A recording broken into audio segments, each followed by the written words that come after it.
Welcome to Twisted Truths, where betrayal meets brutal payback, and where the most unexpected twists expose what people are really capable of. This story isn't just shocking, it's personal. My name is Matthew Carter. I'm 37 years old. If you ask anyone who's ever worked in military cybersecurity, you might hear my name, maybe in a classified briefing, maybe whispered in a debrief room behind a bolted steel door. But in my family, I'm the disappointment. The ghost. The lowly soldier. Today is my younger brother Nathan's wedding.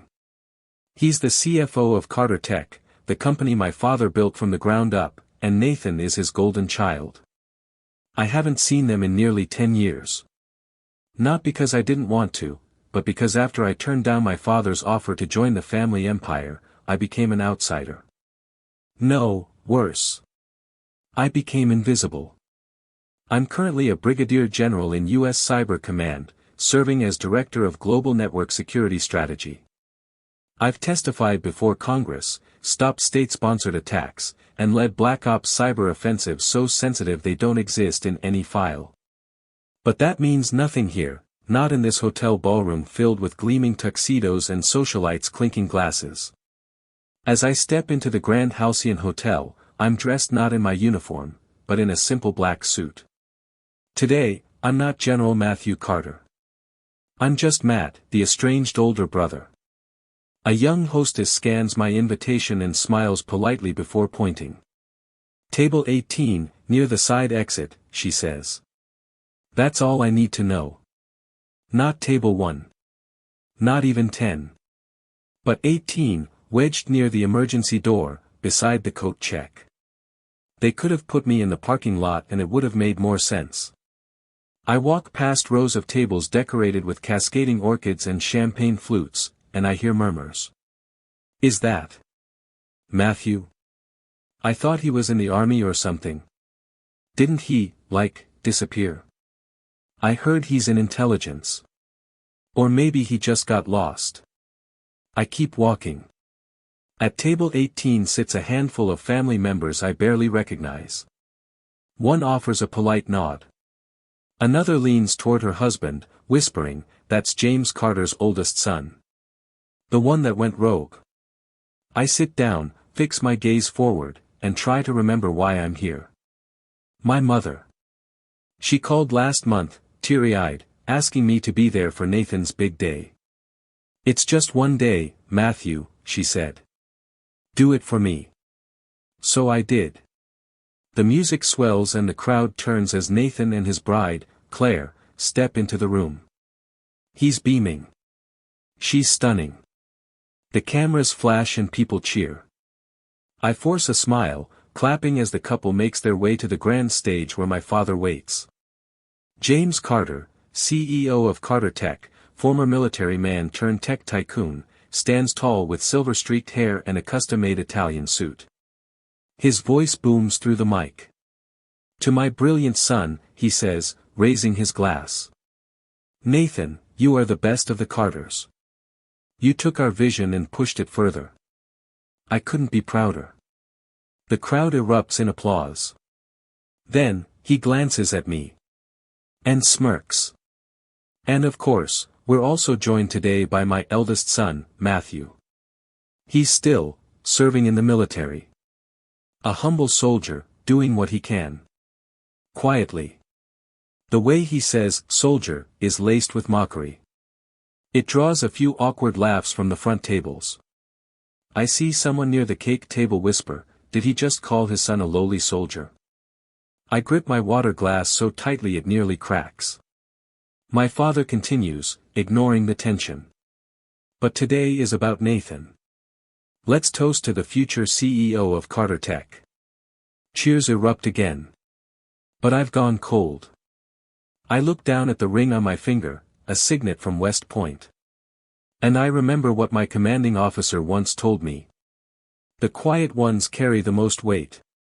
They don't brag. They act. My time will come. But not today. Today I sit. I watch. I endure. Because in 1 week, I'll walk into Carter Tech headquarters for the final review of Project Orion, a defense contract worth $6.8 billion. And I'll walk in not as the forgotten brother, but as the man holding their future in his hands. I couldn't sleep that night. After the wedding, I returned to the guest room at my parents' estate, a mansion that looked more like a tech billionaire's trophy than a home. The walls were lined with framed magazine covers, Tech Innovator of the Year, Forbes 500 Titans, Nathan Carter, CFO at 30. I scoured the walls for any trace of me. There was none. Not one photo. Not one framed certificate. Not even my West Point graduation picture, the one I had mailed home in a manila envelope with a handwritten note, "Thanks for everything, Mom. I made it." I remember the call I got 2 days later. My father's voice had been dry, unreadable. "Matthew, congrats.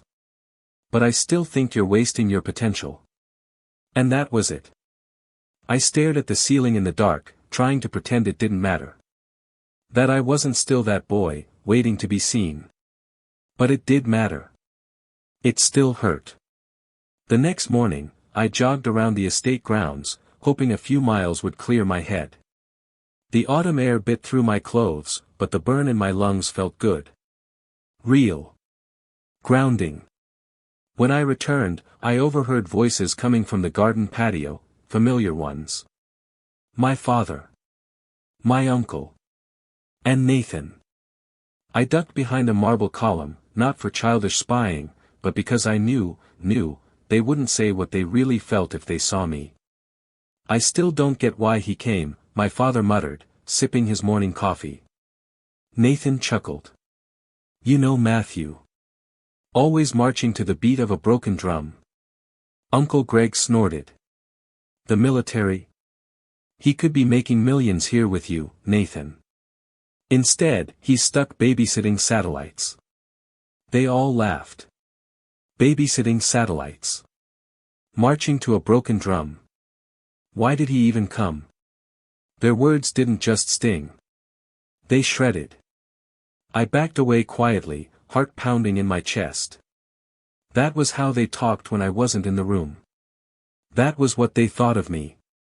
Later that afternoon, my mother knocked gently on my door with a tray of tea. She smiled as she placed it on the desk but faltered when she saw my face. "What's wrong, Willie?" she asked, using the nickname she hadn't used since I was a boy. I wanted to tell her. I wanted to ask her why she let them speak about me that way. But I just said, "Nothing. I'm okay." She hesitated. "You've always been different from them," she said softly. "Not better or worse. Just different. They don't understand you, Matthew." "But I do." I nodded, even though I wasn't sure she did. Or maybe she just didn't want to confront what it meant. That night, as I lay in bed, I opened my encrypted tablet and reviewed classified notes on Project Orion, the very contract my father and Nathan had bet the company's expansion on. It was no ordinary project. The Department of Defense was choosing just one cybersecurity contractor to lead the National Defense AI Integration Framework.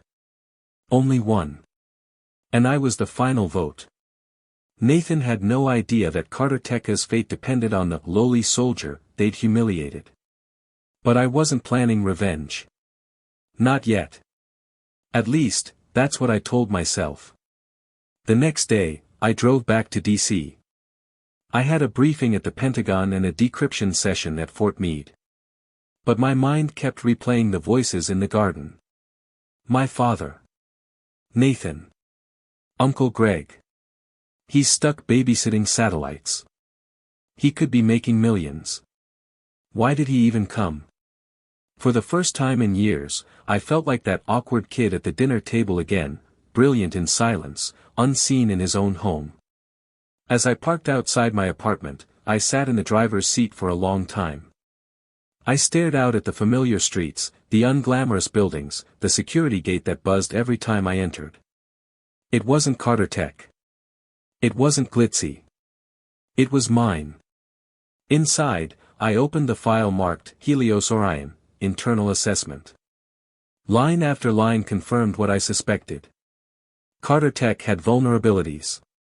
Brian's cost structure was padded. 2 subcontractors had ties to foreign firms flagged by the DoD. If this came to light, Carter Tech would lose everything. And Nathan, he would fall hard. I sat back in my chair and closed my eyes. Was this the moment? Was this the time to bury the people who buried me? But a different thought stirred in me. One louder than revenge. Maybe, just maybe, this was the time to show them who I really was. Not for their praise. Not for their guilt. But for the truth. I stayed up that night, combing through every single line of Carter Tech's Project Orion submission. Not as a brother. Not as a son. But as a cybersecurity officer trained to detect threats before they ever become headlines. The deeper I dug, the more my gut twisted. There were irregularities buried in the cost assessments. Sloppy encryption protocols. And worse, 2 subcontractors with shell company ties to a firm based out of Singapore. On paper, they provided infrastructure support. In reality, their addresses traced to an empty building and a law firm known for laundering digital identities. I stared at the glowing screen for what felt like hours. Then I picked up my encrypted phone and called Colonel Jen Morrison, head of Defense Compliance Oversight. She answered on the first ring. Matthew? What's going on? I need you to verify something for me. It's about Orion, I said. The line went silent. Send the files. I'll get my team on it by morning. By the time the sun rose, I already had confirmation. The shell companies had links to a flagged entity under foreign surveillance. This wasn't just a small oversight. If it went public, Carter Tech wouldn't just lose the contract, they'd face federal investigation. Sanctions. Blacklist. Nathan would be finished. My father? Humiliated. And me? I'd be the one who pulled the trigger. But I didn't send the report in. Not yet. Because somewhere deep inside, a quiet voice asked, what if this wasn't intentional? What if Nathan didn't know? So I did something I hadn't done in years. I walked into Carter Tech headquarters, unannounced. The receptionist didn't recognize me. I was in civilian clothes, no uniform, no rank. Do you have an appointment? She asked. I showed my military ID. Her face changed instantly. She typed something quickly, then said, Mr. Carter is on the top floor. He's expecting someone from the Pentagon, but, you weren't the name listed. I smiled faintly. I'll take the stairs. I wanted time to think. Floor by floor, I climbed the steel staircase of the tower Nathan now called his empire. Memories echoed with every step. Of our childhood. Of the day he beat me in chess and bragged for a week. Of the last time we spoke, and he joked that my job was patching up Wi-Fi in bunkers. By the time I reached the executive suite, I wasn't sure what I was going to say. But when the doors opened, and I saw Nathan pacing by his desk, I realized something. He wasn't as calm as he pretended to be. He turned. Matthew? How did you get in here? I climbed, I replied simply. He blinked. Seriously? I nodded. We need to talk. About Project Orion. His face froze. What about it? I stepped forward, placing a manila folder on his desk. Inside was the military report, redacted, but damning. These are flagged vendors in your cost breakdown. Whether you knew or not, this will destroy your chances. Nathan sat down slowly, flipping through the pages. His brow furrowed. His lips parted. Then he looked up. I didn't know. I swear, Matthew. We contracted a consultant firm to handle that part. I trusted them. You're the CFO, I said coldly. You sign off on all payments. I know. His voice cracked. But I never looked that deep. I studied his expression. He wasn't lying. He really didn't know. But that didn't excuse it. You have one shot to clean this up, I told him. Full audit. Transparency with the board. Cut ties with the flagged vendors. And most importantly, fix your damn encryption protocol. He looked stunned. You're giving us a chance. I'm giving you the same courtesy I never got, I said. He stood up slowly. Matthew, why are you helping me? I looked him dead in the eyes.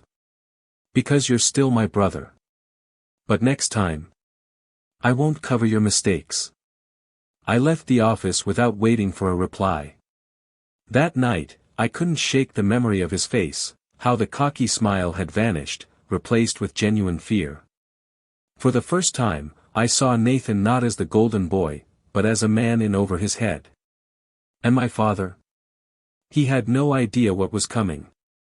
Because in 5 days, I would walk into the official Project Orion review panel, this time, in full uniform. And the first name on the docket? James Carter, CEO of Carter Tech. I arrived back at Fort Meade with a strange fire in my chest. Not rage. Not ego. Purpose. For years I had walked in the shadows of my own family, serving a nation they dismissed, leading operations they'd never hear about, commanding people who would die if I failed. And now, after a decade of silence, I had the opportunity to speak, not with words, but with undeniable truth. The review panel for Project Orion was scheduled for Friday. It would be held in a secure government building, one equipped with biometric scans, Faraday shielding, and a vault-like briefing chamber known as the White Box. There, 4 companies would present their proposals. Carter Tech was slated third. I was the highest-ranking cybersecurity officer on the evaluation board. My signature alone could block or greenlight the contract. And I intended to use that power. But I wasn't going to destroy my family's legacy out of bitterness. I was going to earn their respect by forcing them to confront the standard they'd ignored. That night, I sat in my private office and went to work. I reviewed Carter Tech's source code line by line, identifying encryption gaps, memory leaks, and open ports that could be exploited by nation-state actors. I documented every flaw with timestamps and proof of concept. Then, I prepared 2 versions of my report. One that would go into the official government archive. And one, clean, direct, and brutal, that I would deliver personally in front of the Carter Tech board. Wednesday, 2 days before the hearing, I received a call. My father. I stared at the screen for a long time before answering. Matthew, he said stiffly. I hear you're involved with the Orion review. I am, I said flatly. Silence. I wish you would have told us, he said. This is important for Carter Tech. I smiled bitterly. I'm aware. He cleared his throat. Look, I know we've had our differences. But I hope you'll consider the years we've built this company. Nathan has worked hard. I let his words hang in the air. I'm not here to protect Nathan, I said. I'm here to protect the country. There was a long pause. Then he added. You're still my son, Matthew. Only when it's convenient, I replied. And I hung up. Thursday morning, I called a private meeting with Colonel Jen Morrison and Deputy Director Albrecht, 2 of the toughest, most seasoned cyber analysts in the game. I laid out my findings, walked them through Carter Tech's red flags, and concluded with one final recommendation. If Carter Tech makes immediate corrections and submits a revised structure with new vendors, they should remain eligible. Jen raised an eyebrow. You're giving them a shot. I'm giving them a chance to prove they're more than suits and sales pitches. Albrecht leaned back. Fair. But you'd better prepare them for impact. Once we go to panel, it's all public domain. I intend to, I said. That evening, I drafted one more document, a personal memorandum addressed directly to the Carter Tech board. It wasn't emotional. It was surgical. A clear summary of the security weaknesses in Project Orion, the unexplained offshore payments, and my recommendation that unless remedied within 48 hours, Tech would be disqualified from all future federal defense contracts. Then I attached a postscript. You have judged me all my life as a disappointment.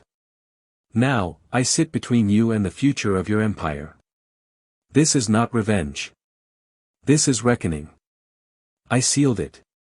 The next day, I would deliver it in person, in full dress uniform, for stars gleaming on my chest, in front of the very people who once laughed at the lowly soldier.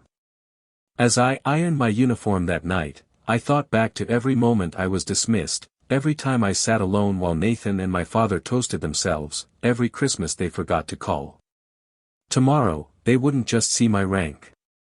They would see me. The morning of the Project Orion review began like any other at the Pentagon, tight security, buzzing comms, stoic faces. But I felt different. I had never been more ready. I stood in front of the mirror, adjusting the gold trim of my U.S. Army dress uniform. My ribbons, badges, and insignia were perfectly aligned. On my chest gleamed the 4 stars of a brigadier general. This was no costume. This was a record of battles fought in silence. At 0900 hours, I arrived at the secure building. My boots echoed against polished tile floors as I passed each checkpoint. By 0930, I was seated in the white box briefing chamber alongside the 6 other panel members. 3 companies had already presented. Next was Tech. Next up, Tech Industries, the moderator announced. Represented by CEO James Carter and CFO Nathan Carter. The double doors swung open. My father entered first, wearing his trademark charcoal suit. His stride was confident. Behind him, Nathan followed, slick hair, expensive tie, but his face was pale. He saw me immediately. His eyes widened. My father hesitated for a half second, just enough for me to notice. He hadn't seen me in uniform since I was commissioned. And now I sat at the center of the panel table, flanked by top brass, with a nameplate that read: Brigadier General Matthew Carter, Department of Defense. He blinked, processing the rank, the uniform, the implications. But I gave him nothing. No smile. No nod. Just professional detachment. He cleared his throat, trying to recover. Gentlemen. Thank you for having us. Nathan remained silent, avoiding eye contact. My father launched into the pitch. A polished presentation on Tech's AI integration capabilities, their encrypted communications model, and their commitment to national defense. He was good. But I had the truth. When he finished, the moderator turned to the panel. General Carter, you've reviewed Tech's submission personally. Any insights? I stood. Thank you, I said calmly, walking to the center display. I clicked a remote and brought up a slide. On the screen, Vendor 47B, Foreign Entity Risk Assessment. I began. Tech's Orion proposal contains subcontractor relationships with firms tied to known foreign shell companies. This represents a national security risk. I clicked again. Furthermore, the encryption model, while innovative, is flawed. The current algorithm can be brute-forced using quantum-level simulations in under 14 hours. Gasps rippled through the room. Nathan's face turned to stone. My father opened his mouth, but I raised a hand. I'm not finished. I clicked again. Lastly, Tech's Singapore-based expenditures have no transparent audit trail. The payments total $47.3 million. This violates the Federal Procurement Integrity Act. Silence. I turned to face the room, not just the board, but my family. I submit that Tech be given 48 hours to provide full remediation, or be disqualified from all active defense contract bids until further notice. My father stood abruptly. You can't be serious. Matthew, this is your family. I cut him off, my voice quiet but razor-sharp. "I am General Carter here, not your son. You taught me that responsibility matters. That integrity is everything. So tell me, was that only true when it served you?" He froze. The other panelists looked at each other, murmuring. I stepped away from the podium and returned to my seat. The weight of my words hung in the air like a thundercloud. The moderator finally spoke. "Carter Tech will have until 0900 Monday to comply." My father said nothing. Nathan didn't look up. They both sat in silence, defeated, exposed, and stunned by the man they used to call the lowly soldier. I walked out of that room without looking back. Not to gloat. Not to punish. But because for the first time in my life, they finally saw me. Not as the black sheep. Not as the failure. But as the one who held the entire room in the palm of his hand. When I walked out of that boardroom, I thought I'd reached the peak of this storm. But the real shock hadn't hit yet. The next morning, Colonel Jen Morrison called me. Her voice was taut, controlled, but clearly alarmed. "Matthew," she said, "you need to come in. Now." I was at Fort Meade within the hour. Inside a secure briefing room, Jen handed me a slim classified folder. Her fingers tapped nervously as I opened it. What I saw made my stomach twist. There, embedded in a Carter Tech procurement trail, was a secondary file structure labeled DEV/PHX Ghost. Ghost Grid. My Ghost Grid. They'd stolen encrypted architecture from a top-secret military operation I'd led 3 years ago, an AI defense perimeter still classified under Tier 1 blackout protocol. This wasn't just fraud. This was espionage. I looked up slowly. "How long have they had this?" I asked, my voice cold. Jen sighed. "At least 9 months. Traced through a subcontractor listed under Carter Tech as Innovation Fund. It's been rebranded as proprietary code in their Orion model." I clenched my jaw. They hadn't just insulted me. They had stolen from me. From my unit. From my soldiers. From the country I swore to protect. And the man who had built this treachery. My father. James Carter, the same man who called my work a hobby, the same man who stood at Nathan's wedding and called me a lowly soldier, had been leveraging top-secret U.S. military software to win government contracts. Suddenly, everything snapped into focus. The missing Singapore funds. The vague, consultant firm. The overconfidence in their Orion bid. They had cheated. And now, they were about to fall. That evening, I called Robert Callahan, the chairman of the Federal Defense Oversight Board. "Robert," I said, "I'm sending you a file tonight. It's going to change everything." He didn't ask questions. He knew me too well. I sent the evidence, every procurement record, every timestamp, every line of lifted code. I attached my official recommendation. Carter Tech must be disqualified permanently. And the Department of Justice must be notified for potential prosecution under Title 18, U.S. Code Section 793. The next morning, I received a reply. From Robert. A single sentence. Confirmed. We will proceed. By noon, the story was already moving through unofficial channels. By 3 p.m., every major executive at Carter Tech had received an emergency summons. And by 5 p.m., I was on my way to the company headquarters, again in full uniform. This time, I wasn't there to evaluate. I was there to deliver a message. The building was unusually quiet when I entered. The glass conference room on the 40th floor buzzed with urgent voices and panicked pacing. Nathan was inside, red-faced, shouting into a phone. My father stood stiffly by the windows, arms crossed, jaw tight. When I entered, all conversation stopped. "Matthew," my father said, his voice low. "What are you doing here?" I reached into my briefcase and placed a copy of the DOJ notification letter on the table. He stared at it. Then at me. Then at the embossed seal that made it official. You used stolen code from Ghost Grid, I said calmly.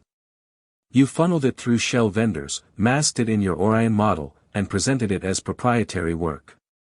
That's espionage, Dad. Nathan sank into a chair.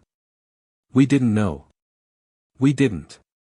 You were the CFO, I snapped. And you signed the payment releases to the fake firm. Silence.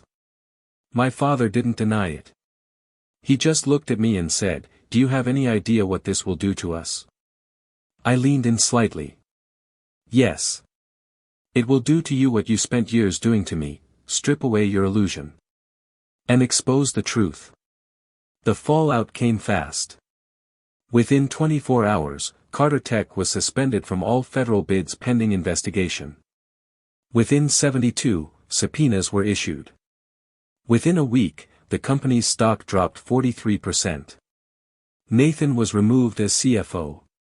And my father? He stepped down as CEO, quietly, shamed, forced into retirement before the headlines got worse. But none of it felt like victory.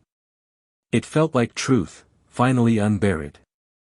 That Sunday, I returned to the quiet apartment near the Pentagon. I poured a glass of water, sat on my couch, and looked at the faded photo on my wall, me in uniform, taken after Operation Phantom Sentinel. Behind me, a wall of servers. Around me, silence. No applause. No fanfare. Just purpose. But this time, that purpose had finally been seen. The day Carter Tech collapsed, the media did what it always does, circled the wreckage like vultures. Headlines screamed. Defense tech giant Carter Tech under federal investigation. $1 billion contract pulled after espionage exposure. CEO steps down amid national security breach. But not one article mentioned my name. And that's how I wanted it. Let them call it an internal review.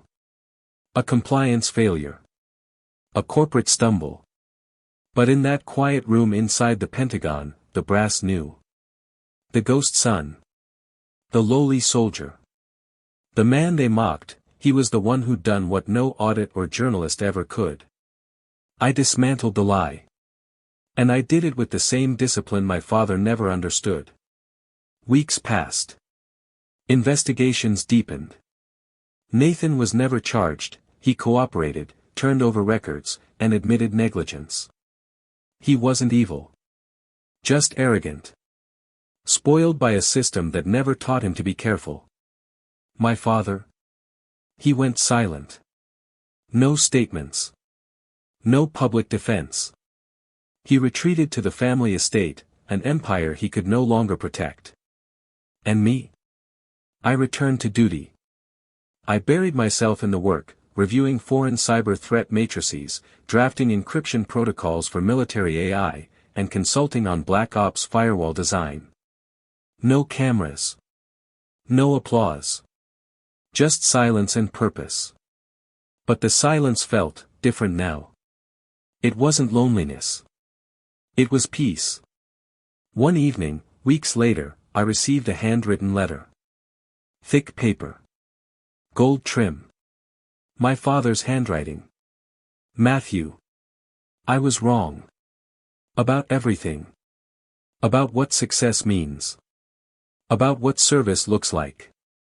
I taught you that integrity was the only thing that matters. And then I failed to live by it myself. You didn't just save a country. You saved our name. I'm sorry I didn't see you. I do now. Dad. I read it twice. Then again. Then I tucked it into the drawer beside my medals, not for the words, but for the admission. He finally saw me. Weeks later, my mother called. Her voice trembled the way it had when she begged me to attend Nathan's wedding. Matthew, she said, your father, he's not well. He's not sleeping. He hasn't touched the piano in weeks. I said nothing.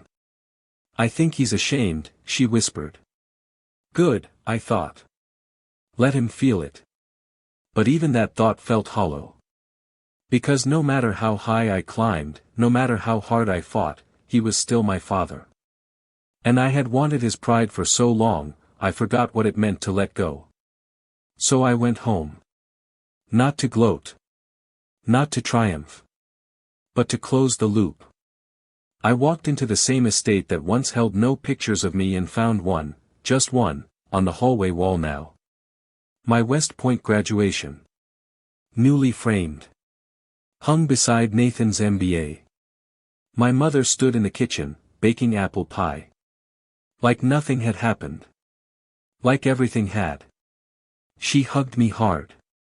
"You're still my boy," she whispered. I smiled. Always. In the study, I found him, James Carter. No suit. No speeches. Just a man staring out the window of a broken dynasty. He didn't turn when I entered. "Matthew," he said, his voice rough. "I didn't expect you." "I figured," I replied. He turned slowly. His eyes looked older. Sadder. Real. "I had everything," he said. "But I never had the courage to be what I asked you to be." I nodded once. "You asked me to live with integrity."